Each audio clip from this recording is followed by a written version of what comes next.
Peter, poor old Peter. Just last week, a week before, we had the Transfiguration. And Elijah and Moses turned up, and what did Peter want to do? He wanted to put up a few tents. Didn't look good, looked a bit silly. And today we have poor old Peter again. He finds himself in a situation where Jesus tells him that he's going to be crucified, he's going to be persecuted, he's going to be treated badly by the chief priests, else he'll be killed. And Peter says, not on my watch. He says, that's not going to happen to you. And he tells Jesus off. And what does Peter get for his trouble? He gets in trouble. In fact, Jesus says, Satan, get behind me. Peter, you speak about earthly things, not the things of God. Sometimes people misunderstand that to mean that they're somehow driving Satan out of Peter. He's not. He's simply highlighting to Peter that when you follow the will of God, you follow the will of God. When you follow your own will or the world's will, well, he's suggesting that you're actually following the agenda of Satan, not of God at all. So he brings that contrast in. But poor old Peter, he was actually just trying to be the loyal friend. Now, the thing I love about Peter is despite all of these things, he opens his mouth too often, he's cutting people's ears off with swords, he's doing all sorts of stupid things. Guess what God says about Peter? This is what Jesus said to Peter. On you, I will build my church. You will no longer be called Simon, you will be called Peter. And I will give you the keys to the kingdom. What you bind on earth will be bound on earth, what you loose in heaven. What you bind in heaven will be bound in heaven. What you loose on earth will be loosed in heaven. To this very frail human being, he gave the keys of the kingdom. I take great hope from that. I do. And if any of you are worried about my leadership, you should take great hope from that too. God is in charge. It wasn't Peter, but Peter was willing to allow God to be in charge.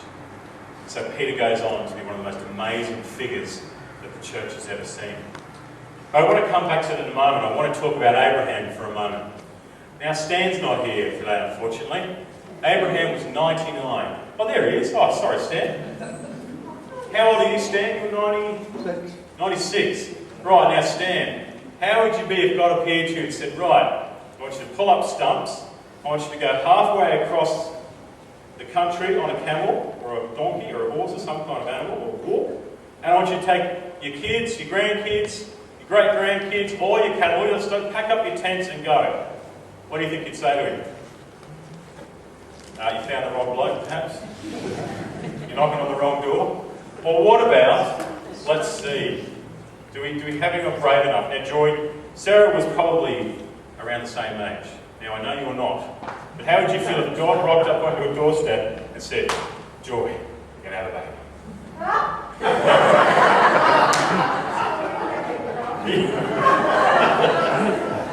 Tell her when to get on. Well, I don't know anymore. You might get in trouble like Peter for saying that. But you would perhaps be forgiven for being just a little bit sceptical, wouldn't you? Now, do you think Abraham had the right to be sceptical? Now, I can tell you what happened as soon as Abraham got out of that tent. I guarantee, it doesn't say it's in the Bible, but I guarantee he got out and thought, how am I going to tell my wife? My kids are going to think I'm nuts. And in fact, I'm pretty sure when he told the family, they went, I think Alzheimer's is set in or something. I think he's losing the plot. So Abraham had this very, very difficult scenario to deal with where God had called him by faith to move himself, his whole family, which I might add was hundreds of people, and his livestock was hundreds of animals, fair across the known world at that time. And all on a promise. It's no wonder that God said of Abraham that he was made righteous by his faith. Can you imagine being in that situation? I can't. So I've got a question for you. Last week I posed the question, why do I come to church? This week I want to pose the question, why am I a Christian? Now you probably come up with your stock standard answer in your brain. I don't want you to think that. I want you to think about, why am I a Christian? And I want to go back to our gospel now. So we're going to turn to page 1000, which is Mark chapter 8. And we're looking at verse 34. Mark chapter 8, verse 34. If you're not good at finding Bible pages, page 1000. What the content tells you.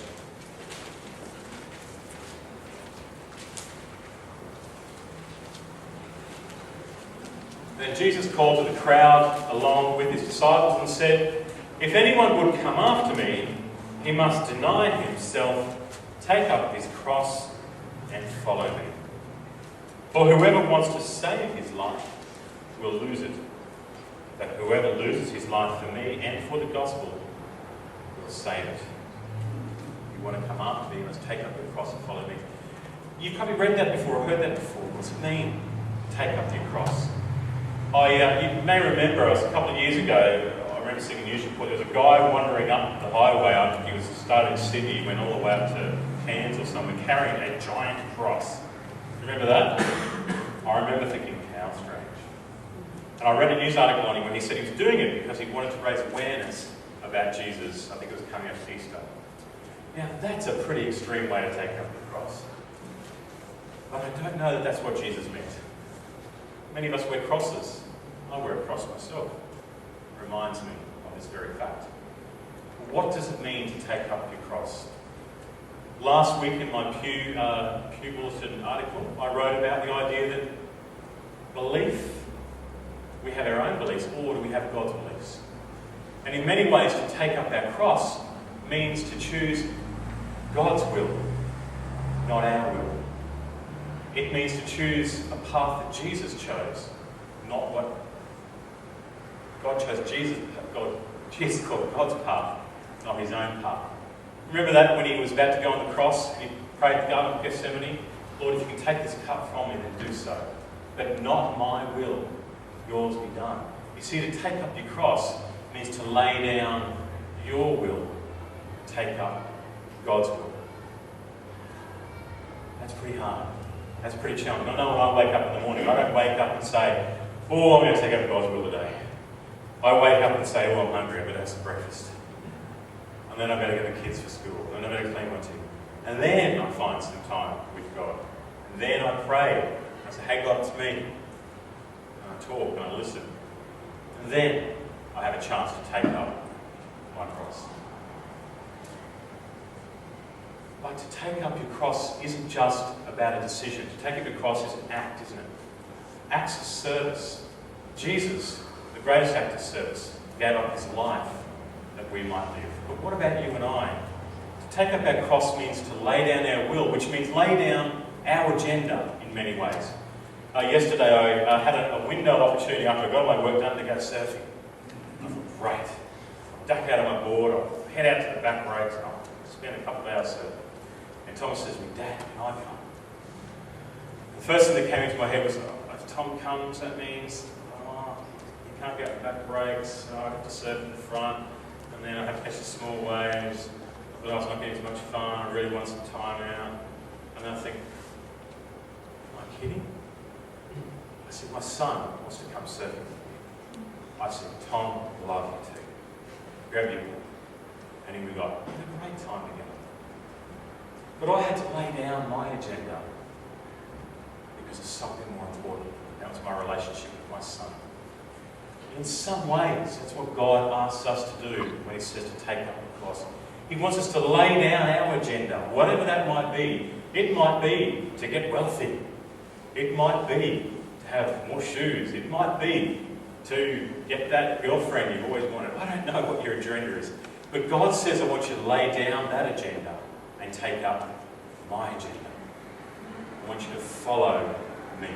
And Jesus gave us that inspirational example, didn't he?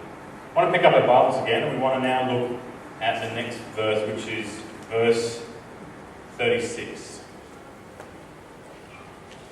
"What good is it for man to gain the whole world, yet forfeit his soul? Or what can a man give in exchange for his soul? If anyone is ashamed of me and my words in this adulterous and sinful generation, the Son of Man will be ashamed of him when he comes in his Father's glory and with the holy angels." I think Jesus is saying it's about perspective. What do you gain? What do I gain from spending my life chasing after money? There's a bit of a laugh at the moment with Clive Palmer in the paper. Are you following that? All his carryings on with his football club and all the nonsense that he goes on with. There's a wealthy man, fabulously wealthy. Now, I don't know what his personal life is, I wouldn't have a clue. But what I do know is I would not trade his billions for one day away from my God. Not a day. I would not swap the fast car that I love, Ferrari, that'd be nice. I wouldn't trade that for 5 minutes with the people I love. Or actually 5 I would, not If I was offered a Ferrari for my son, forget about it. No chance. Would I offer it even for my friends? No chance. When we value and we love each other, that's what we're doing. We're gaining a God-centered perspective. We're taking on the will of God. We're laying down our selfishness when we serve others, when we put others first. What does it profit a man to gain the world, yet forfeit his soul? Ask yourself the question, what do I put in my life ahead of God? What things do I value so much that I would risk my salvation for? Really, there's nothing.